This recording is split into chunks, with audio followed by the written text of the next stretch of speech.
Howdy, this is Ernie with the Trader of Futures. It is Thursday. What is it? Is it the 27th already? Holy cow, it's the 27th.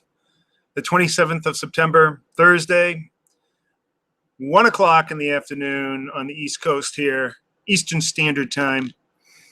And today we're going to talk about position sizing.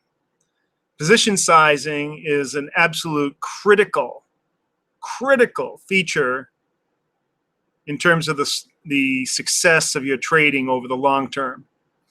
Having a consistent strategy, something that is workable, that will allow you to put the number of trades that you need to put on in order to achieve that law of large numbers.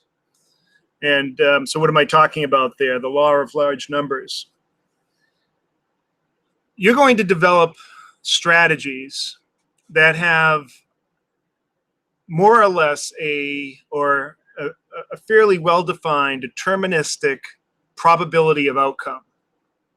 And that probability of outcome is going to be the number of winning trades, losing trades, the size of those trades, all the different characteristics that would describe what your trading should produce based on the strategies that you've developed over a long time, over a long period. And with options, you can certainly dial that in almost to the number. I mean, to a single digit. However, you won't achieve that unless you're an automaton, can trade absolutely perfectly, get in, get out with no slippage, no commissions, etc. So you shoot for a sweet spot in terms of your probability of profit and your return on capital. And then you put on as many of those types of trades as possible. Some trades, some strategies, you won't be able to dial that in. You won't be able to determine exactly what that is, but you'll have a pretty good idea. And a lot of that comes from experience, back testing, etc. With options, you can dial it in based on specific statistical criteria on the trade itself. So that's the first thing. You need to be able to choose what is the zone, what is the sweet spot that you're looking for, and to put on a lot of those trades. Because, well, look at it this way. Let's say that you have an 80% chance of winning any one trade, of it being profitable, and you do 5 trades. What if you lose all 5 trades? That's possible. So now with 5 trades, you've only shown that you can win 0% of your trades. But let's say you put on 50 trades. The chances are that you're going to come somewhere around maybe, I don't know, maybe you've got 35 winners. Maybe 30 winners. Now, is that 80%? No, it comes out to about 60%. What if you went to 75 trades and then you have, I don't know, 62 winners? And that is better than 80%.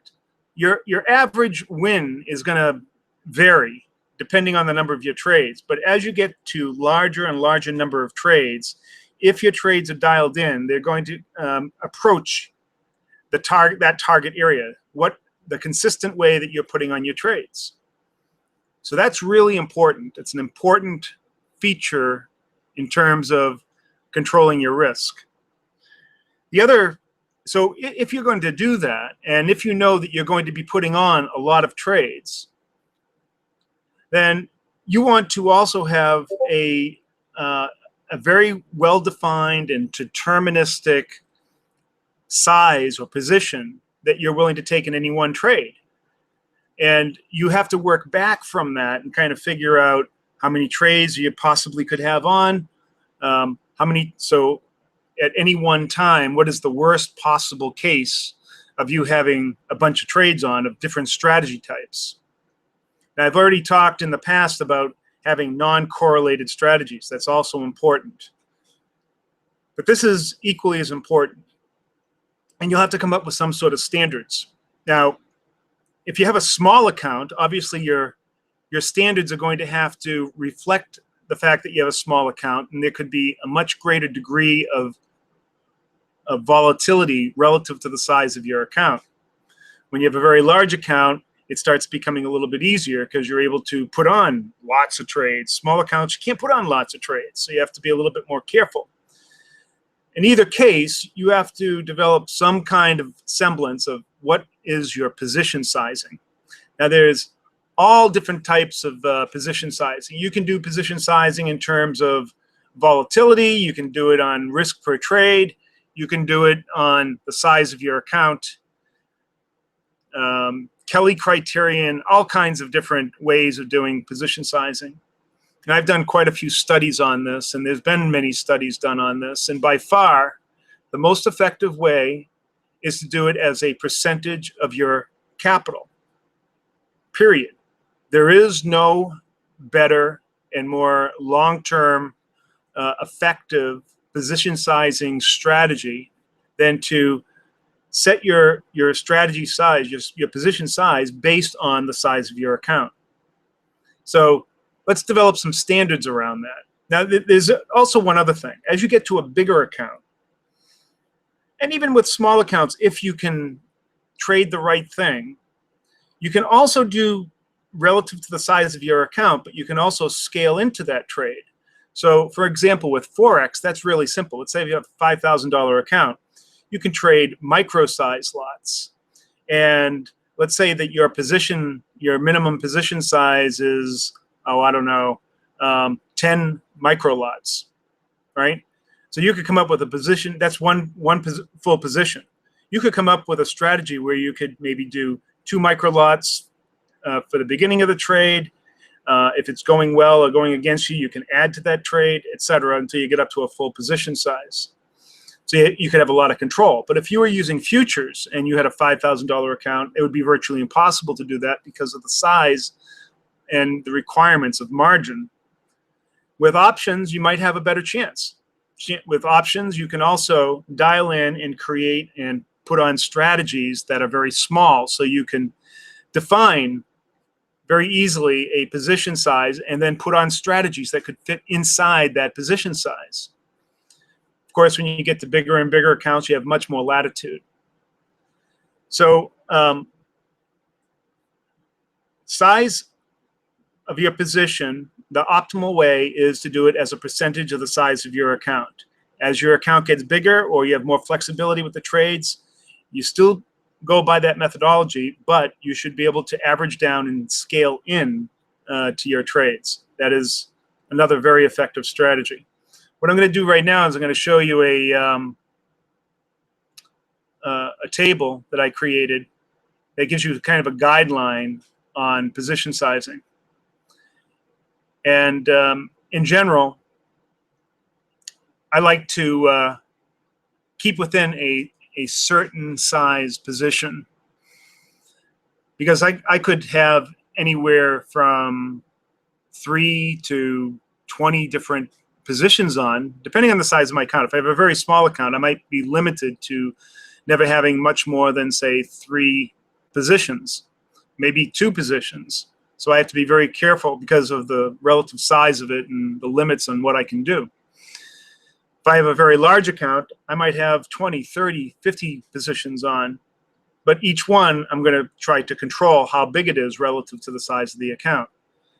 So here's a guide, and you'll probably want to pick a sweet spot where you are. In the left-hand column is the size of your account, and then on the top row is the size as a percent of the size of your account. So left-hand side is the size of the account, and then the percent up top. And then if you cross-hatch that, that'll show you that, for instance, a 1% position size in a $50,000 account means that you don't use up more than $500 of buying power or margin. This is not your risk. This is how much margin that you use. Now, you could say that, well, my standard is that my sweet spot would be 2%. I don't want to go over 4%, etc. Maybe 6% would be the under special circumstances. You could develop your own methodology around that, or what your tolerance for risk is based on that. So what I would recommend then is that you create such a table, figure out what your different position sizes are, what is your target, and try to stay within that position size. And then figure out, well, how many of these positions can I have on at any one time that would keep me in the game, essentially. You want to keep yourself in the game. That's really the whole point.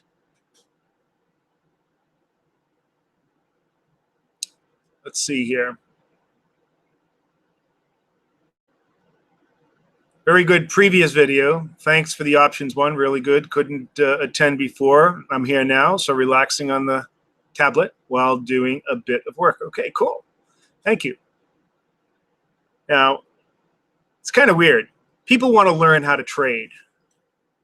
They really want to learn how to trade. They think they know all about risk management, position sizing, strategies. If they knew so much, why is everybody losing? Most people losing. You might win for a little bit, but guaranteed over the long term, most people are inconsistent with their trading. So why aren't they watching this stuff? Is this like not exciting enough? I don't know. It's really, really, really strange to me. That's okay. I'm going to make this this video relatively short and put it out there because I think that it's an important aspect to your trading. That position sizing, controlling your position sizing, and then using a table like the one I had shown is a very good way of going about that. Now, one other thing that I'm going to show you is a calculator that I've created. And the calculator helps me calculate what the percentage of my account a particular position is taking up in terms of the margin being used. All right. And so we'll bring that up. We'll bring up that same sheet again that's on a different tab.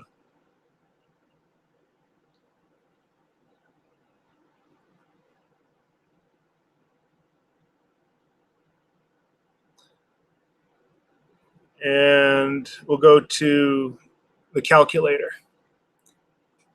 So the way the calculator works is this. Down below, that's where I define the position that I'm currently in. What's the symbol, the platform, what is the total capital in the accounts? Here I'm just showing two accounts, one with 94,700, another with 200,000 in it.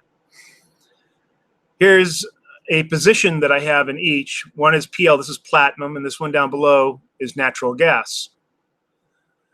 I figure out I find out when I entered that position what the current price is. This is something called the big point value. It's something that we use in futures to figure out the notional value. That's what the NAV is, the notional value. And then the quantity of contracts that I'm using. Now, from all of this, now you can construct something very similar for stocks as well. And I'll create one, and I'll show you that in the future. But what it really comes down to is how much margin am I using per position. I can look this up on the CME website. And then what percentage of my total capital is that position? So you can see that one contract of a platinum in this particular account with 94,700 takes up 2%. And so that might work right within my confines. That's in my sweet spot for, say, that type of an account. All right, there it is. I might be able to go to 2 contracts, but that's starting to get outside from where I'm comfortable. And 3 contracts would definitely be out in the red here. So this is how I use this. So I create a calculator. I figure all this stuff out per position. I figure out what my total allotment of capital that I'm using in my accounts. Now, the calculator I have up top here is showing, well, what would happen if I start with one position here, and then let's say I wanted to add more positions. In this case, say 2 more at a different price. So pretend that I came in at 835 on platinum and the price dropped like it did this morning, and I want to average in let's say I have a really big account and I can afford this because let's say it's the $200,000 account. I could probably afford that. I could probably add 2 more and still stay well within my sweet spot. So I can figure out then, well, what is my break-even point if I add 2 more at this new price? And then maybe the third size might represent the 4th tranche, again, depending on the size of my position. You can imagine if this is Forex or in micro lots, it might be much more manageable, much smaller amount of margin. But here I'm working with futures. And so I do this so I can figure out exactly where my break-evens are, where I can come in, how many contracts that I can muster, and what percentage of my account, my capital, that particular trade is going to take on. And I keep track of that religiously.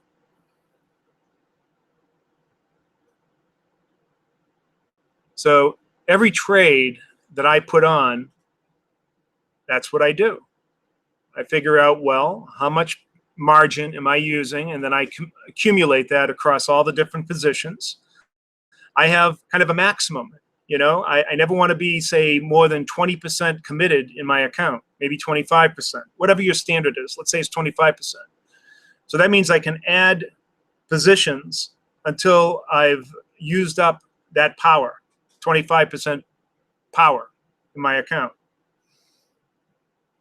I'm giving you an arbitrary standard. Maybe for some people that might be 50%. 25% is a pretty good standard. That gives you plenty of room in case something happens, something catastrophic, or things move. All right. So that's it. That's my lecture on position sizing. Hopefully this was helpful for you.